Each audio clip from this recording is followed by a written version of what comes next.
Hey everyone, I'm Solon. Welcome to the 28th episode of Borderlands 2. This is Rainy Day Let's Play going in, and we are now in the dust. Wow, I'm still really appalled that Gearbox continues to poorly represent the women in their game as crazy or weak-minded, the whore with the heart of gold, or otherwise unskilled and lesser representations. That last quest is driving me up the wall. But for now, I have to ignore it because there are much more exciting and necessarily happier things that I need to really want to bring these things up before more big plot stuff happens. So we've got about 3 episodes here where we're in the dust, and then we're in the new big city, which you'll be seeing, and it's kind of the bane of my existence, but that's how it goes. Opportunity is what the city's called. Anyways, before we do that though, I have a question. I have the big question, and the whole reason that I'm kind of doing this is, what is Borderlands teaching us? Took the bane. It worked like a charm against the spider ants, but the curse. Oh my god, this is a fetch quest for fetch quests. Ugh, whatever. So, what does the world of Borderlands embody about our world? So, let me give you a premise. Science fiction is naturally a form of storytelling involving utopian design. It shows us a world of variance compared to our world, and in doing so involves intersections and reflections of the world we exist in. Everything from Gotham City to the Border Planets, in every iteration that Border Planets have been in, explore different ideas of reality. We see this immediately in space westerns like Borderlands and Firefly, which use border planets to reflect on the forms of destruction caused by imperialism and capitalism. Indigenous settlers are kicked to the curb once treasure hunters find gold, and then a system is put in place by a corporation to mine the riches from whatever space riches can be taken from. That's basically the 3-tiered hierarchy of Bandits, the Vault Hunter, and Sanctuary, and Handsome Jack and Hyperion. So this is nothing new for as far as Borderlands 2 goes, or anything that we haven't talked about earlier. We've explored this idea since the 2nd episode. The rest of these episodes have very well explored the dynamics of these relationships in really amazing ways. But there are other systems that have been put in the game, sometimes for game-related purposes and sometimes for lore-related purposes. Either way, they give a lot of different ideas and options to explore, and each of them can be given a strong examination, which is why we do this for so long. Whoa! Hello, level 26. Go away. Gotta get rid of it. Gar's coming from Lynchwood to buy it. That idiot's got no idea. He never believed the stories about the curse. Great, more fetch quests. For a surprise. Let's go to the other end now. Nope, that's not the... I was hoping that'd be the Moonshine guy, because that's the other quest we had here. Let's pick up Moonshine for the attack. To grieve. That Rockaholics? Whatever it's called. Alcohol. There it is! Whoa, hello, perfect. Okay, looks like we just kind of shoot at it, and barrels pop out, perfect.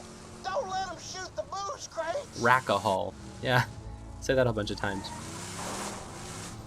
There's very valuable armaments over here. Stay away unless you want to get blasted.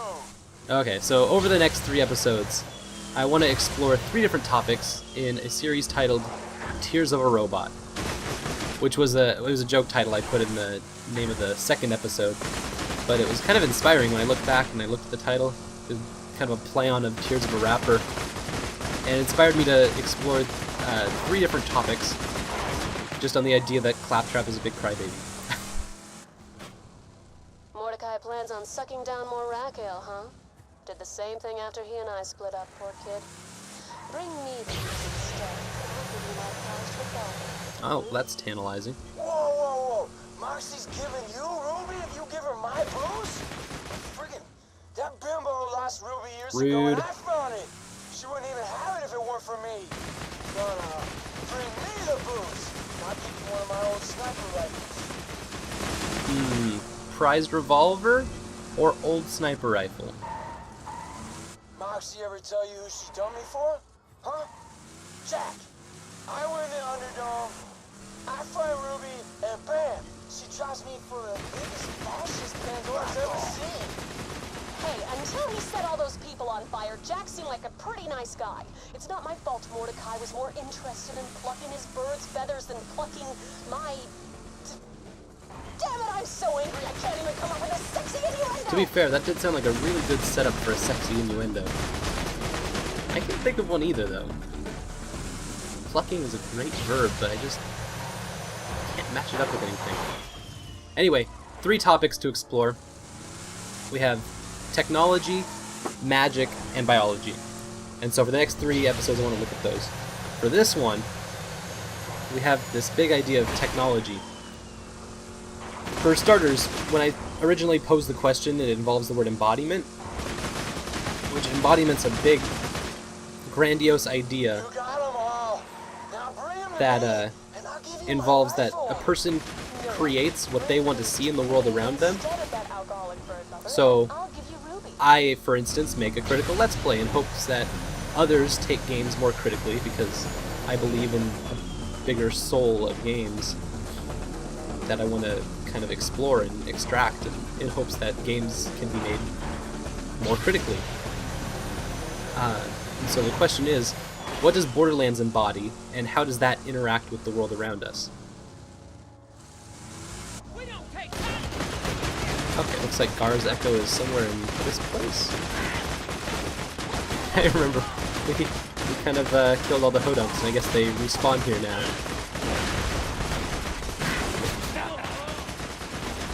Kind of interesting too, like totally farmland in some way. I don't know what for, probably some kind of rare weapon.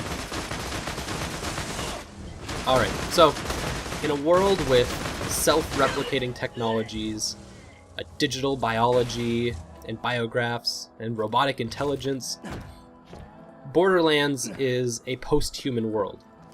And it's long been dreamed that humans will shuck their skins for robot bits. Out of that dream, we have fantastic advancements in robotics and information technologies over the last 30 years or so.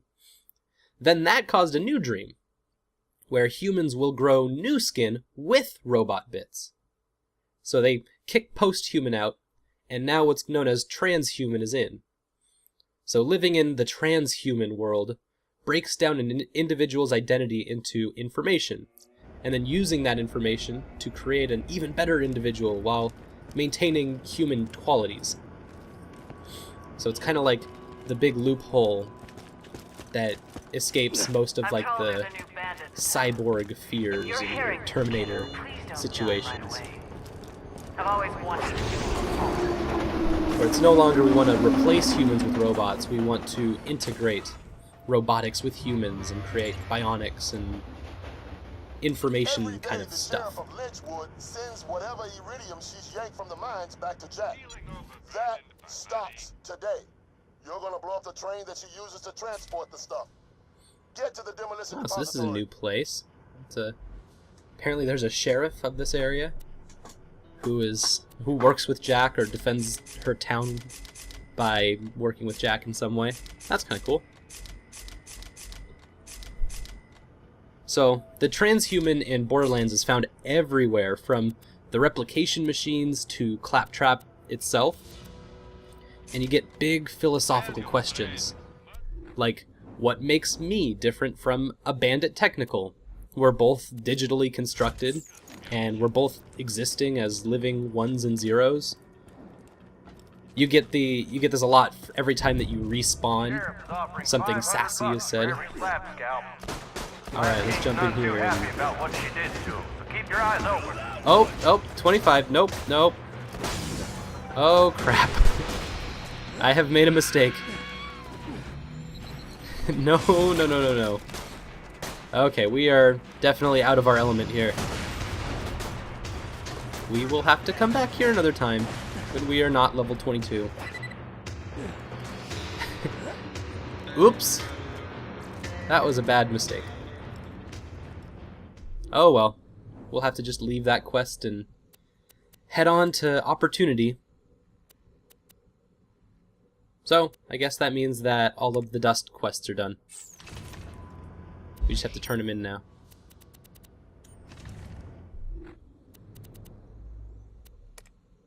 Alright, to Opportunity! Okay, so we gotta go through the Highlands. That's probably what that big bridge is you see right there in the background. Probably takes us to Opportunity. Alright, more questions.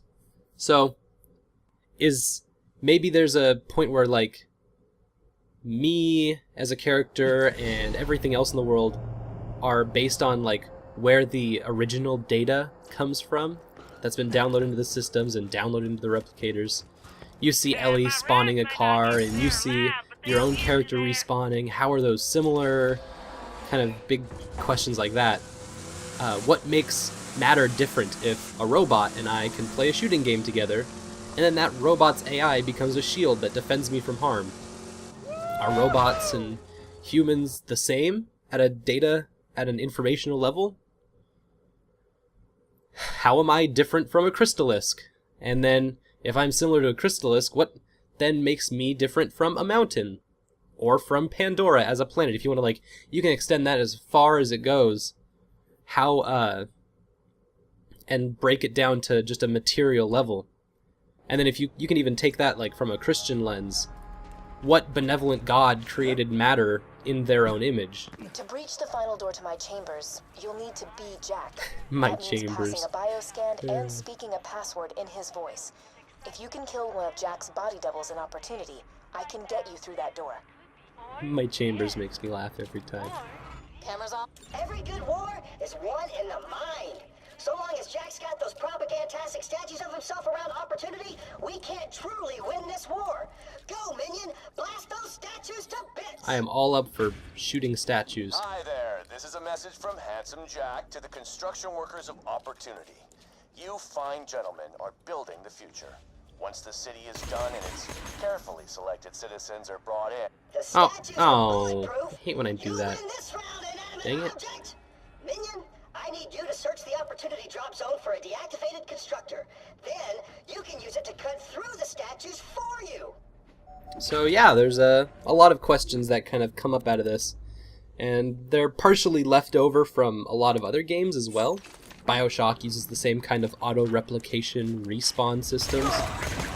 It's amazing to see how a game mechanic like checkpoints can be used to inspire bigger ideas. I doubt Mario's 3 Lives was originally designed in a transhumanist way, or if that was even thought that far ahead, but bless that for happening.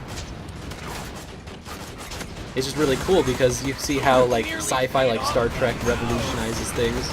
Well, the utopian designs and the prefigurations of video games also help to develop their own big ideas, like respawning as an idea to play again. It's kind of a big thing. So all these questions really help explore a world where matter is information, and all things can be broken down into baser parts, downloaded and re-uploaded in varieties of ways. So that's pretty amazing to explore. It puts real perspective on the idea that everything in the universe is created equally. Speaking about being created equally, this is a kind of play on against history, and how history can be changed and morphed by the winner. There was Jack. When Jack came to Pandora, Let me just pan this. Stop it! I'm trying to pan stuff. Trying to do a let's play, stupid engineer.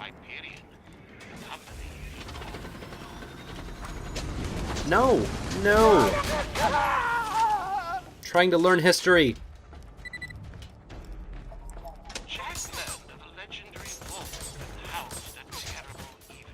God damn it! I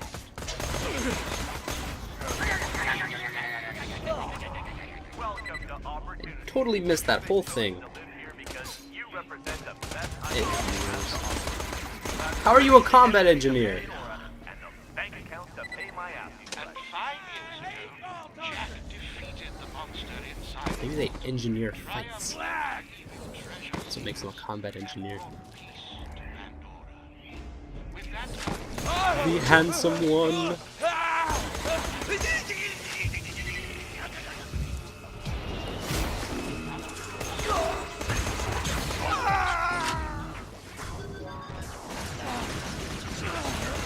Yep, so written by the victor. Exactly what I said. I think it was like the 3rd episode, or whenever I brought Anzaldúa into the conversation, you get this idea of the Mexican-American War being written by Americans, as it is retold in the textbooks.